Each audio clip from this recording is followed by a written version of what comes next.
What is poppin'? Sean Don is back. Here we have Alex Girard throwing the weight. I think he said this is about 16.5 meters. Let's check it out. Nice and long. Looks like a taller fellow, or at least longer wingspan.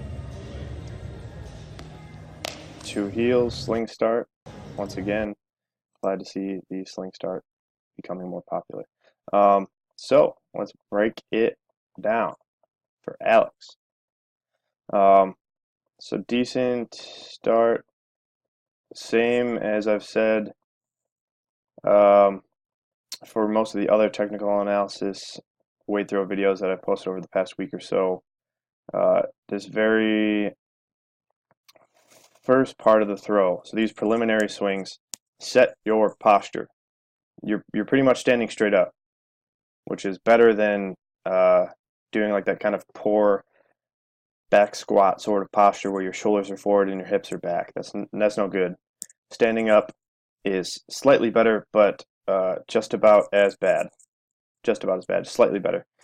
Which, like I said, in almost every other weight throw technical analysis I've done over the past month or so, set your posture. So good shoulder width stance.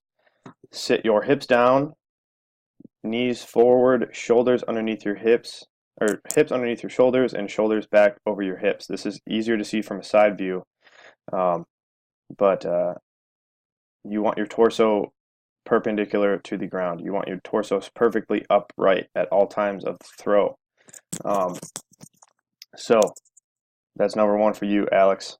Number two, like I said, and once again, most of my other technical analysis videos, flatten out these preliminary swings. What goes up must come down, and to change that upward or downward momentum into rotational velocity or momentum is so hard, and most people are not strong enough to do it, and even those who are, that doesn't give them an excuse because it's inefficient. So flatten this out. Don't let the ball rise so much. Don't let the ball drop so much. But then you do a relatively good job of just working the ball across. But I think if you, once again, so this is where the poor posture of you kind of just standing straight up starts to bite you in the butt a little bit, because what's going to happen here is your shoulders are going to come forward and then your hips are going to go back because you don't have that posture locked in. So shoulders slightly forward, a lot of weight on this right side, not a lot of weight on this left side. So like I said, when you set your posture right from the start, set up probably like 60% or if not 70% on that left side. Open your shoulders up, turn your head back to the right some more. And as you come through, you shift to your left side, which is good, but you're ahead of it. Left side is leading ahead of the ball. Left shoulder's long, right shoulder, or left arm is long, right arm is short, bent. This right arm needs to extend straight out. Ideally, if you bring the ball flatter around you, like I said, think about chest up, hands at about sternum level, at about chest level. You want to keep your hands up and straighten that right arm out. Right as it comes through here, you should be thinking about pushing with that right arm and also turning that right knee, right foot, right hip, turning that right side, using that right side to get the ball around to the left side. Where instead, this right side does nothing. Right foot does not turn at all. Right arm is bent. Left arm is straight, means you're feeling tension there. And then you're going to pull the ball across rather than push it across. Pulling, pulling, pulling. And then so what happens is your right side does nothing. Like I said, your right side does almost nothing in this entry. And because of that, you're going to shift backwards away from the ball as it goes left, which is inefficient.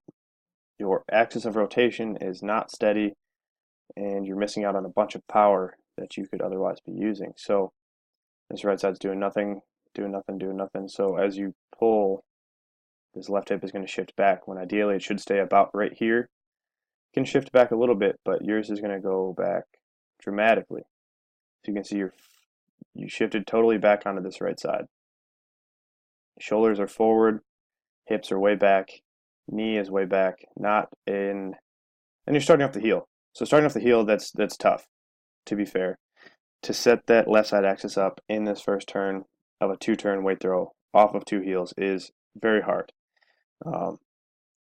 Once again, maybe consider trying 3 turns. I think I've said this in almost every other weight throw video that I've reviewed, because you can set that, at least what I've heard Lance Steele say is you take the first turn of the throw to set up the radius, at least when you're doing a toe turn. But when you start off the heel, you need to set up the radius and the direction, or the pulse, or the pendulum, or the horizontal translation, whatever you want to talk about, or whatever you want to call it. You need to set up both, and it's very hard to do, especially in the weight when there's essentially no velocities coming into this entry. So keep that left side where it is. Work more this right side. Like I said, right arm's starting to straighten out finally. You're finally starting to connect. You can't really connect with the ball unless both arms are straight. So food for thought. But this left leg straightening out, shifting away from the ball is no good. I want to keep, like I said, that hip over that heel. Left side axis should be steady. Left hip, shoulder, knee, ankle should all more or less be in one line. Right side propelling the ball out around that left side axis. This is the axis and this is the engine. And right now your left side's kind of doing the engine part, and your axis part is just kind of non-existent. Hopefully I don't sound too harsh. But yeah, so since you shift away and you don't use this right side in the entry, this right side gets left behind. You don't lead too bad with that left leg. You do a decent job of waiting for the ball, but this right side is going to get left behind as the ball goes out towards the sector. This right side, you can see, so this foot being so planar flexed, meaning toe pointed down, is a sign that you're not using your right side and that it is behind. So keep that in mind. At this point, your hip should be driving towards the ball. Your knee should be more towards the ball. But since your posture is broken and you can't use that right side, you're going to catch relatively late and with not great posture. So you're kind of salvaging things here. Luckily, your wingspan is long enough that you can still kind of sneak that right foot in and still catch at about probably just before 270, probably about 250 degrees. And like I said, your posture is broken here because you did not set it in the entry. So hips should be more forwards and shoulders should be back more over this left side. Think about shoulder behind the left hip. And then once again, because your posture is broken, that left side is going to take over even more, I would say. As you come through, left side, left heel comes down just as the ball gets to about 30 degrees before zero. And your right side doesn't really do much turning. Like, it's turning with the ball, but it's not working. It's a distinct difference. So your right side doesn't start working until ball gets past zero. So you're not really getting much effort into the ball. Shoulders are still forward, hips are back, posture is not great, but you look like you're just strong enough to kind of fight your way out of it. And this is better than the first turn. Hip shifts away less, but it's still not great because that left leg does straighten out and that left side does lead and that right arm still has a little bit of bend in it. But your lower body, you're working your lower body better together. You just need to get that right side working more right off the catch. Right side works more into the left side. Hips are more forward, shoulders are more back away from the ball. Like I said, this position is not ideal. And once again, it goes to show that doing a sling start does not mean you're automatically going to throw further. It just makes it easier to do it more correctly, more of the time. So you still got to do it right. But the ball is just so low right here. It's no good. You want to be back away from it. Ball should be just about hip height at this point. And then as you come through, left side peeks around, head's peeking. Hip starts driving towards, but once again, that plantar flexed position, can't quite sneak it in there super early. Once again, still catching, probably this is closer to 230, a little better, but I think you're leaving a lot on the table with that right side. And once again, it goes back to posture. If that right side is late or behind the ball at the end of double support, it makes it that much harder to catch with good posture in the next double support, in the following double support. And that's kind of what is happening here. Hips are back, shoulders are forward. You're nice and long and relaxed through the shoulders, which is great. That's the biggest thing. But once you fix this posture, it's going to be so much easier for you to work the ball, to just use whatever force you do have. You're going to be able to use it much better. And like I said, I think this throw is like 1650, you said, and like there's an 18-meter throw in here. Looking at this stuff, there's an 18-meter throw capable, like, for you, no problem. You just have to, like I said, become a little bit more efficient with your posture, use that right side better, wait for the ball, and yeah, man, definitely a lot more in the tank, that's for sure. And so now you can finally see, once again, this left side gets better in this final turn because you are using that right side more. So you see this, the right foot comes down and it starts working and working and working and working and working, and because of that, this left side is much more steady. So you see the kind of causation. You work that right side more, you maintain that left side better, and if you maintain that left side, you smack finishes. You still pull back just a little bit, to be fair, though, because there's already that left side momentum, that left side tension. So this left shoulder is going to come back a little bit, and the left hip is going to go back a little bit. But overall, like I said, you finally use that right side in that final turn, and yeah. So kind of the same stuff as I've elaborated on all the other technical analysis videos I've done recently. Going through one more time, like I said, Alex, there's an 18-meter throw in here right now. You have the potential to throw 18 meters. You don't need to get crazy strong. You just got to use your positions better. Like I said, set your posture right from the start. Flatten out this preliminary swing. Keep your hands up. Don't let your hands drop down. Load that left side more.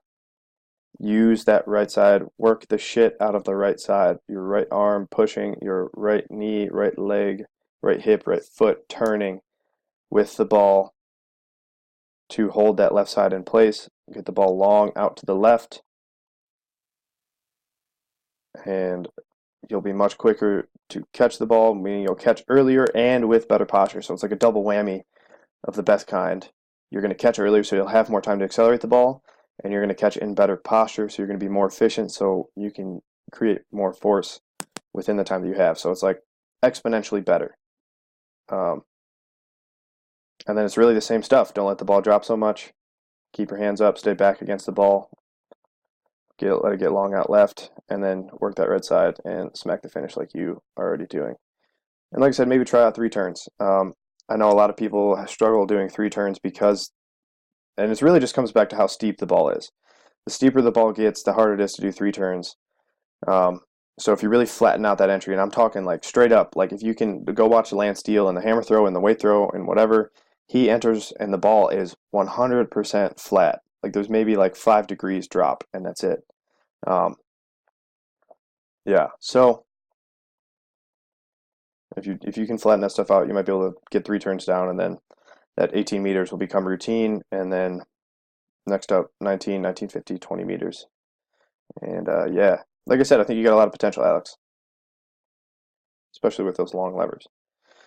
So yeah, so thanks for watching. If you guys want a technical analysis of your own, hit me up on Instagram or whatever, or go to my website, SeanDonnelly.biz, services page, 2 different options. Take your pick. Either way, invest in yourself and start achieving your goals. Get better. You won't regret it. I promise you that. So yeah. And Alex, if you have any questions, hit me up. Slide in them DMs. I'm always here to help. So, all right, thanks for watching. Technical analysis number 2 on the day complete. Next up, we have Leah Connors. I think the first ever female technical analysis I've done. So, all right, moving on. I'm rambling now. Goodbye.